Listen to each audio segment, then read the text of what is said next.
নমস্কার সবাইকে। আমি মেনকা। আমার চ্যানেল হাতাখুন্তি কড়াইতে আপনাদের সবাইকে স্বাগত। গরমের শুরুতেই এখন কিন্তু বাজারে খুব সুন্দর পটল উঠে গেছে। তাই অনেক তো ফুলকপি বাঁধাকপি হলো, এবার গরমের সবজি দিয়ে শুরু করা যাক। তাই আমি আজকে বানিয়ে ফেলেছি পটল চিংড়ি, একদম অনুষ্ঠান বাড়ির স্বাদে। খুব সাধারণ ঘরোয়া মশলা দিয়েই আমি বানিয়েছি। চলুন সেটাই আপনাদের সাথে শেয়ার করছি। আমি এখানটা কিছুটা চিংড়ি মাছ নিয়েছি, এখানটা পটল নিয়েছি, আর মিডিয়াম সাইজের আলু নিয়েছি। আমি পটলগুলো কেটে সুন্দর করে ধুয়ে, আলুও কেটে, চিংড়ি মাছ পরিষ্কার করে নিয়েছি। ওগুলো শিরাগুলো সব ফেলে দিয়ে পরিষ্কার করে নিয়েছি। চিংড়ি মাছগুলোতে একটু নুন হলুদ মাখিয়ে নেব। একটু নুন দিয়েছি, আর একটু এর মধ্যে দিয়ে দেবো হচ্ছে হলুদ। হালকা নুন হলুদ দিয়ে আমি চিংড়ি মাছগুলোকে মেখে নেব, কারণ এগুলো সবগুলো একটু ভাজতে হবে। নুন হলুদটা এভাবে মাখিয়ে নিয়ে এবার আমি এগুলোকে থাক, একটু ম্যারিনেশন হোক, একটা মশলা তৈরি করে নিই। আমি এখানটা নিয়ে নেব 1 চামচ চারমগজ, আর এখানটা নিয়ে নিয়েছি কিছুটা এই 4-5টা মতন ক্যাশু নাট, আর নিয়ে নেব 3-4টে বা ঝালটা আপনার অনুযায়ী কাঁচা লঙ্কা নিয়ে নিয়েছি আমি। এগুলোকে আমি একটা স্মুথ পেস্ট বানিয়ে নেব। এইটা পেস্ট বানিয়ে নিতে নিতে আমি আরেকটা জিনিস নিয়ে নিয়েছি, সেটা হচ্ছে আমি নারকেলের দুধ।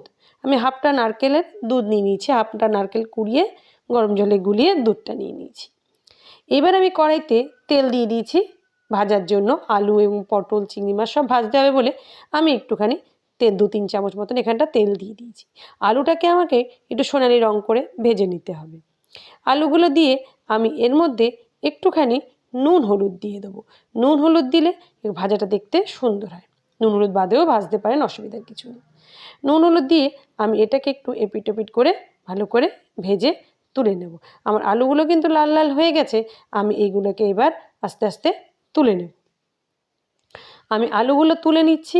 এই তেলেই আমি কিন্তু আর যেই জিনিসগুলো আছে পটল বা চিংড়ি মাছ, সেগুলো সব একসাথে এখানটাই ভেজে নেব। এই তেলেই ভেজে নেব।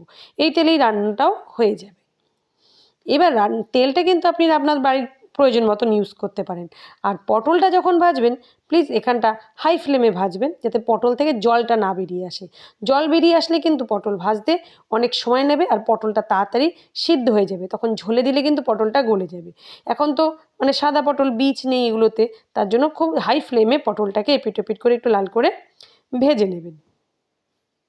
আমার পটলও ভাজা হয়ে গেছে। এইবার আমি এই তেলেই ভেজে নেব সে চিংড়ি মাছ। চিংড়ি মাছগুলো আমি 2 থেকে 3 মিনিট ভাজবো। চিংড়ি মাছ বেশি ভাজা যাবে না, তাহলে চিংড়ি মাছ কিন্তু শক্ত হয়ে যাবে। আমি চিংড়ি মাছগুলো দিয়ে এপিট ওপিট করে তাড়াতাড়ি কিন্তু 2 থেকে 3 মিনিট এর বেশি আমি হাই ফ্লেমে ভেজে নেব। চিংড়ি মাছ বেশি ভাজলে শক্ত হয়ে যায়, কম ভাজলে কিন্তু নরম থাকে, খেতেও ভালো লাগে। না হলে ছিবড়া ছিবড়া লাগে বেশি ভাজা হয়ে গেলে। দেখুন চিংড়ি মাছগুলো একটু লাল লাল হয়ে আসছে। আমার চিংড়ি মাছগুলো প্রায় ভাজা হয়েই এসছে। আমি বলেছি চিংড়ি মাছ 2 থেকে 3 মিনিটের বেশি ভাজবেন না। আর আমার ভাজা কমপ্লিট হয়ে গেছে। আর কারা কারা আমার রান্নাগুলো দেখতে পছন্দ করেন বা কোথা থেকে দেখছেন, প্লিজ আমাকে কমেন্টে জানাবেন। বাংলাদেশ থেকে আমার অনেকে আমার এই রান্নাগুলো দেখেন, প্লিজ আমাকে কমেন্টে জানাবেন আমার রান্নাগুলো আপনাদের কেমন লাগে।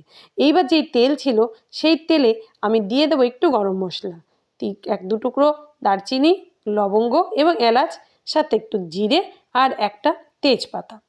এইগুলো আমি দিয়ে এগুলো দিয়ে আমি একটু ভাজা ভাজা করবো, যতক্ষণ না ফোড়ন থেকে একটা সুন্দর গন্ধ বেরোচ্ছে। এটা যেই গন্ধটা বেরিয়ে যাবে, তখন আমি আদার্স যে জিনিসগুলো আছে সেইগুলো মেশাবো। এটা যে একটু ভাজা ভাজা হয়ে গেছে, এবার আমি একটা বড় সাইজের পেঁয়াজকে একটু ভালো করে কুচিয়ে নিয়েছি। আমি এখানটা মশলাগুলো আমার পরিমাণ অনুযায়ী বলছি, আপনারা তরকারির মাপ অনুযায়ী মশলাগুলো একটু বাড়িয়ে কমিয়ে নেবেন। পেঁয়াজটা দেওয়ার সাথে সাথে এর মধ্যে আমি একটু চিনি দিয়ে দেবো, তাতে পেঁয়াজটা কিন্তু তাড়াতাড়ি লাল হয়ে যায়, সুন্দর ভাজা হয়ে যায়। পেঁয়াজটা দিয়ে আমি এটাকেও ভালো করে একটুখানি ভেজে নেব।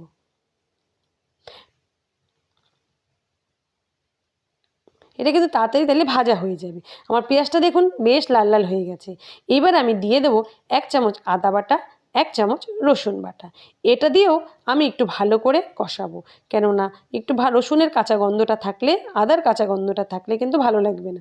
আদা রসুনের গন্ধটা যদি যখন মিলে যাবে পেঁয়াজের সাথে, তারপরে অন্য সেই মশলাগুলো দেবো।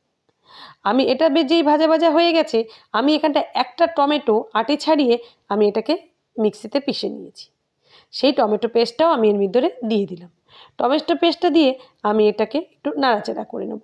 আটি ছাড়িয়ে যদি আপনি টমেটো পেস্ট করেন তাহলে কিন্তু টমেটোর রঙ আলাদা হবে, আর আটি দিয়ে যদি টমেটো পেস্ট করেন তাহলে কিন্তু রঙটা একটু অন্যরকম হয়। এখানটা আমি ঘরোয়া কিছু গুঁড়ো মশলা দিয়ে দেবো, হলুদ গুঁড়ো, জিরে গুঁড়ো এবং লঙ্কা গুঁড়ো। এখানটা চাইলে আপনারা ধনে গুঁড়োও দিতে পারেন, অসুবিধার কিছুই নেই। আমি এইটুকু মশলা দিয়েই আমি এবার কষিয়ে নেব। এটা কিন্তু একদম পুরো অনুষ্ঠান বাড়ির মতন স্বাদ হয় এই পটল চিংড়িটা যদি আপনি এভাবে বানান। আমার মশলা থেকে যখন কষে একটু জল বেরোতে, তেলটা বেরিয়ে আসবে, তখন আমি যেই কাজু, চারমগজ এবং কাঁচা লঙ্কা বেটে রেখেছিলাম সেই পেস্টটা আমি এর ভিতরে দিয়ে দেবো। দিয়ে সাথে সাথে মশলার সাথে মিশিয়ে নেবো, কেন কাজু বাদাম আছে, নিচে কিন্তু লেগে যেতে পারে।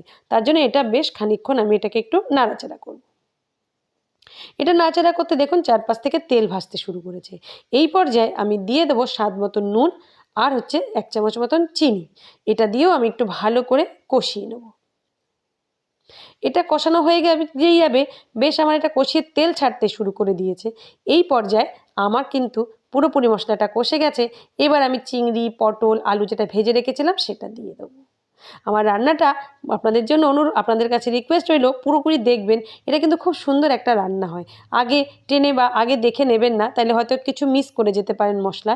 তার জন্য বলছি রান্নাটা পুরো দেখার চেষ্টা করবেন। আর নতুন যদি আমার এই রান্নাটা চ্যানেলের কেউ নতুন সদস্য হয়ে থাকেন, তাহলে প্লিজ আমার চ্যানেলটাকে একটা সাবস্ক্রাইব করে দেবেন এবং লাইক দেবেন এবং বেল আইকনটা টিপে নোটিফিকেশান পাওয়ার জন্য দিয়ে রাখবেন। তাহলে সবার আগে আপনার কাছে নোটিফিকেশানটা কিন্তু চলে যাবে। এইবার আমি ভালো করে ওই মশলার সাথে পটল, চিংড়ি, আলু ভালো করে কষিয়ে যেই নারকেলের দুধটা ছিল সেই নারকেলের দুধটা ঢেলে দেবো। গ্রেভিটা একমাত্র আপনি আপনার মতন করে নেবেন। কেউ একটু পাতলা পছন্দ করে, কেউ একটু ঘন পছন্দ করে। একটু গামাখা গামাখা হলে কিন্তু ভালোই লাগে। আমি আজকে এটাকে একটু গামাখা গামাখাই করব। ব্যাস আমার এটা দিয়ে তাড়াতাড়ি ফুটে উঠেছে, কেননা নারকেল দুধটা একটু গরম ছিল, যেহেতু গরম জল দিয়ে নারকেল দুধটা বের করেছিলাম। আমার এটা পুরোপুরি ফুটে উঠেছে। আমি 2-3 মিনিট মতন এটাকে একটু জোর আঁচে ফুটিয়ে নেব।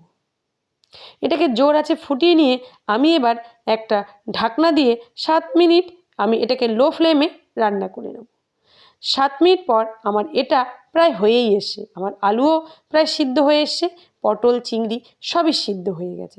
এটা দেখতে যতটা সুন্দর হয়, এটা খেতেও কিন্তু খুব ভালো হয়। এটা ঘরোয়া কিছু মশলা দিয়ে একদম অনুষ্ঠান বাড়ির স্বাদে আপনি রান্না করে ফেলতে পারবেন পটল চিংড়ি। আমি এখানটা দিয়ে দিয়েছি 1 চামচ বাটা গরম মশলা, দারচিনি, এলাচ, লবঙ্গ আমি এগুলো বেটে নিয়েছি শিলনোড়ায়, সেটা দিয়েছি। আর এখানটা দিয়ে দেবো খুবই সামান্য 1 চামচ মতন ঘি। ঘিটা না দিলেও হয়, চিংড়ি মাছ যেহেতু আছে, চিংড়ি মাছের আলাদা একটা গন্ধ। আমার রান্নাটা পুরোপুরি কমপ্লিট হয়ে গেছে। দেখুন এটা দেখতে ঠিক এতটাই হয়েছে। এটা আপনারা রান্না করুন, এটা খেতেও অতটাই ভালো লাগবে। আমি ডিসক্রিপশানে সব মশলা কী কতটা দিয়েছি সব লিখে দিয়েছি। আর দেখতে দেখতে যদি আমার এই রান্নাটা ভালো লেগে যায়, তাহলে আমার চ্যানেলটাকে একটা লাইক, শেয়ার এবং সাবস্ক্রাইব করে দেবেন। এতক্ষণ রান্নাটা দেখার জন্য ধন্যবাদ। ভালো থাকবেন, সুস্থ থাকবেন, হাতাখুন্তি কড়াইয়ের সাথে থাকবেন।